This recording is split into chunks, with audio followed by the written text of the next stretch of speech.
Magandang umaga po sa ating lahat mga kapatid.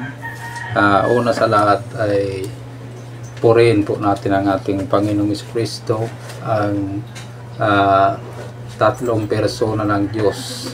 Yan, ang Diyos Ama, Diyos Anak at Diyos Espiritu Santo, tatlong persona po na may gawa ng langit at lupa.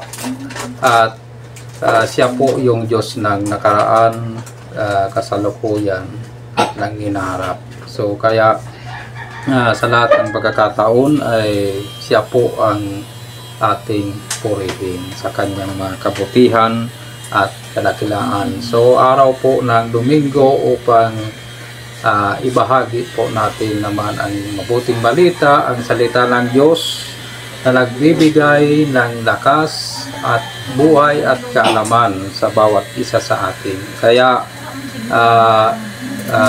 tayo po ay makinig at umunawa sa mabuting balita na banal na salita ng Diyos, kasi napakahalaga po ito po ay magsisilbing aral at mga gabay sa ating pamumuhay sa araw-araw, minamahal sa buhay, sa pamilya, kasi yun po yung susi para maging isa kayo sa isip at diwa. Kasi mahirap ito kung pairalin mo ang galit at mga kainisan sa ating buhay, hindi kayo magiging isa sa isip at diwa.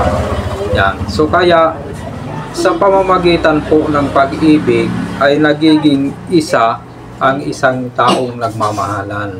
Yan. Katulad ng hindi lang po mag-asawa, kundi ang pagmamahalan na itinuturo po ng Panginoong Hesus ay para sa lahat. So ibig sabihin, pamilya, kaibigan, magkaiba po ang pagmamahalan na itinuturo ng Panginoong Hesus na walang pinipili at walang kinikilingan, upang maging isa kayo sa isip at diwa.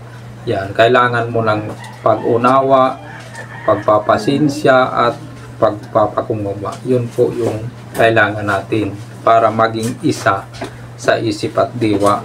Yan. Wag nang pati